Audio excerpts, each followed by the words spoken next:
റഷ്യയിലുണ്ടായ ഭൂകമ്പത്തിന് പിന്നാലെ സുനാമി ജാഗ്രതാ മുന്നറിയിപ്പുമായി ചിലി. പസഫിക് തീരത്തോട് ചേർന്ന് കിടക്കുന്ന തീരപ്രദേശങ്ങളിൽ സുനാമി സാധ്യതയുണ്ടെന്നാണ് ചിലി ഭരണകൂടം മുന്നറിയിപ്പ് നൽകിയത്. തീരത്തിന്റെ ഭൂരിഭാഗത്തും മുന്നറിയിപ്പ് ഉയർത്തുകയും പ്രദേശവാസികളെ ഒഴിപ്പിക്കുന്നതിനും ചിലി ഭരണകൂടം ഉത്തരവിട്ടു. റഷ്യയിലെ ഭൂകമ്പത്തിന് പിന്നാലെ റഷ്യ, ജപ്പാൻ, ഹവായ് ദ്വീപ് തീരങ്ങളിലും അമേരിക്കയുടെ പടിഞ്ഞാറൻ തീരങ്ങളിലും ശക്തമായ സുനാമി തിരകൾ ആഞ്ഞടിച്ചിരുന്നു. നിലവിൽ ഇവിടെ സുനാമി മുന്നറിയിപ്പില്ല. എന്നാൽ ഭൂകമ്പത്തിന് പിന്നാലെ ചിലി തീരത്ത് ശക്തമായ സുനാമി തിരകൾക്ക് സാധ്യതയുണ്ടെന്നാണ് ഭരണകൂടം മുന്നറിയിപ്പ് നൽകിയിരിക്കുന്നത്.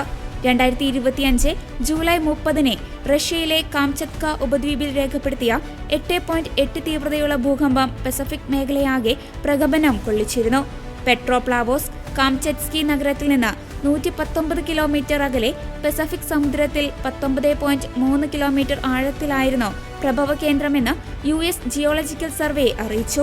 ഭൂചലനം 3 മിനിറ്റോളം നീണ്ടുനിന്നതായി പ്രദേശവാസികൾ പറഞ്ഞു. റഷ്യയിൽ വ്യാപക നാശനഷ്ടമുണ്ടായെന്നാണ് റിപ്പോർട്ട്. റഷ്യ മുതൽ ജപ്പാൻ വരെ ഭൂകമ്പത്തിന്റെ ആഘാതമുണ്ടായി. റഷ്യയിലെ കുറിൽ ദ്വീപുകളിലും ജപ്പാന്റെ തീരങ്ങളിലും സുനാമി തിരമാലകളായി ആഞ്ഞടിച്ചിരുന്നു.